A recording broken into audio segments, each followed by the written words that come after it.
Hello दोस्तों, नमस्कार। स्वागत है आपके अपने यूट्यूब चैनल अखिल शिक्षा 91 में। दोस्तों, आज हम लोग पढ़ने वाले हैं हिंदी भाषा शिक्षण सूत्र। जी हाँ, शिक्षण सूत्रों का अध्ययन करेंगे हम लोग इस वीडियो में। लेकिन उससे पहले हम आपको बता दें मित्रों कि इस यूट्यूब चैनल पे जो भी कुछ पढ़ाया जाता है इसका फ्री PDF दिया जाता है। उसके लिए आपको करना क्या होगा, अखिल शिक्षा 91 टेलीग्राम पर जाकर सर्च करके अपनी ज़रूरत की PDF फाइल आसानी से डाउनलोड कर सकते हैं। वो बिल्कुल फ्री है, उसके लिए कोई चार्ज नहीं है। तो चलिए देखते हैं आज के वीडियो में शिक्षण सूत्र। जी हाँ, अधिगम को प्रभावी एवं सफल बनाने के लिए शिक्षण सिद्धांतों के साथ साथ शिक्षक को शिक्षण सूत्रों का भी प्रयोग करना चाहिए। देखिए, आप शिक्षक अब बनने की तैयारी कर रहे हैं, शिक्षक बनना चाहते हैं, तो आपको शिक्षण सूत्रों का अध्ययन भी करना पड़ेगा।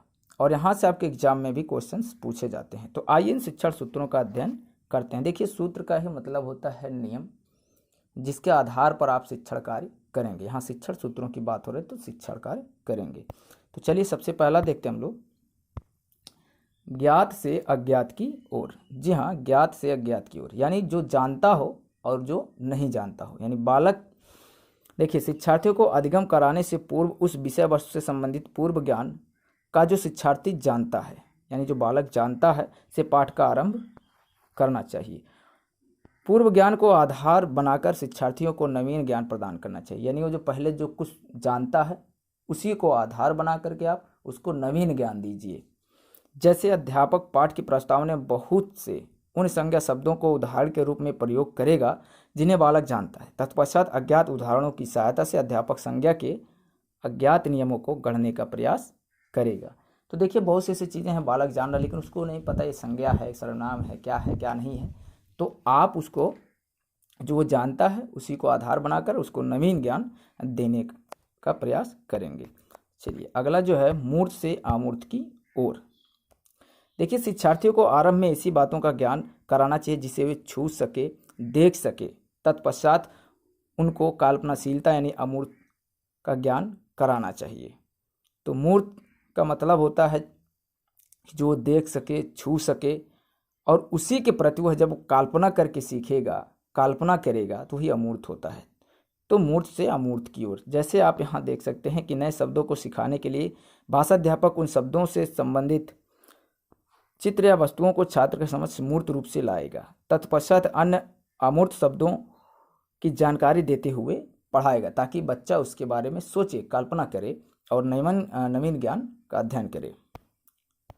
चलिए अब अगला है सरल से जटिल की ओर। सरल का अर्थ होता है आसान, जटिल का अर्थ होता है कठिनाई। तो यहाँ शिक्षार्थी के अधिगम की जो शुरुआत सरल बातों से करनी चाहिए। तत्पश्चात उनको जटिलन अवधारणाएं और तथ्य बताना चाहिए। भाषाध्यापक को चाहिए कि किसी भी व्याकरण के संप्रत्यय को बताने के लिए सरल उदाहरणों तथा तथ्यों की सहायता से जटिल नियमों को समझाना चाहिए। पहले उसको सरल उदाहरण बताइए, सरल बातों को समझाइए ताकि वो आसानी से ग्रहण कर सके। तत्पश्चात उसको उस सरलता से जोड़ते हुए उसको जटिलता की ओर ले जाएंगे तो आसानी से वो भी ग्रहण कर लेगा। अगला है पूर्ण से अंश की ओर।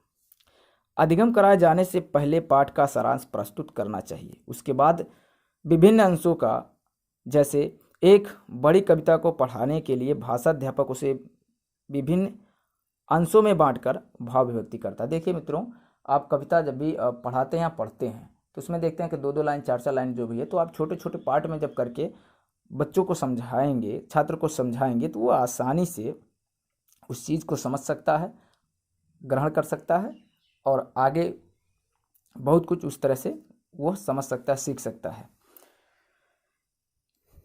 चलिए अगला देखते हैं, विशिष्ट से सामान्य की ओर। जी हाँ, सर्वप्रथम शिक्षार्थियों को एक विशेष उदाहरण के द्वारा विषय के अर्थ को स्पष्ट करना चाहिए। उसके उपरांत अन्य उदाहरण देते हुए विषय का सामान्यीकरण करना चाहिए। जैसे यहाँ दिया है, आगमन विधि द्वारा विशेषण विषय को पढ़ाने के लिए अध्यापक विशिष्ट उदाहरणों की सहायता से सामान्य नियम का निर्माण करता है। विश्लेषण से संश्लेषण। विश्लेषण का अर्थ क्या होता है मित्रों? कि विश्लेषण का अर्थ होता है तोड़कर पढ़ना और संश्लेषण का अर्थ होता है जोड़कर पढ़ना। तो भाषा शिक्षक को संधि जैसे विषय को पढ़ाते समय विभिन्न शब्दों का वर्ण विन्यास करके वर्णों का वर्णों से मेल समझाने के लिए विश्लेषण करना पड़ता है। यानी एक एक अक्षर यानी वर्णों को तोड़ना पड़ता है संधि समझाने के लिए। उसके बाद जब वो विश्लेषण कर देगा, पूरा तोड़ मरोड़ देगा, फिर संश्लेषण करके यानी उसको एक में ला करके वह जोड़ करके संधि पढ़ाएगा। तो आप समझ सकते हैं कि विश्लेषण का मतलब बहुत, चाहे आप हिंदी पढ़ा रहे हों या फिर अदर ही पढ़ा रहे हों, लेकिन जब विश्लेषण करते हैं यानी उसका तोड़ मरोड़ कर बताते हैं, उसके समझ परोस देते हैं, अब देखो समझो, उसके बाद फिर उसको इकट्ठा करते हैं, तो बच्चा आसानी से सीखेगा इसी नियम के अंतर्गत। चलिए अगला है प्रत्यक्ष से अप्रत्यक्ष की ओर। जी हाँ, प्रत्यक्ष से अप्रत्यक्ष की ओर।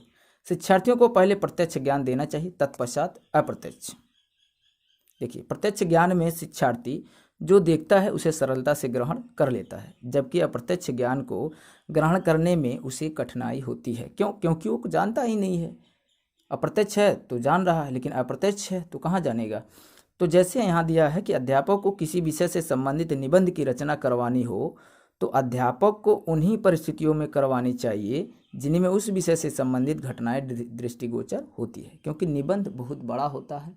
आप मान लीजिए किसी घटना का वर्णन करवा रहे हैं, तो आप उस विषय से संबंधित कुछ ऐसे परिस्थितियों का निर्माण करिए और बच्चा खुद ब खुद उस तरह से निबंध लिखेगा।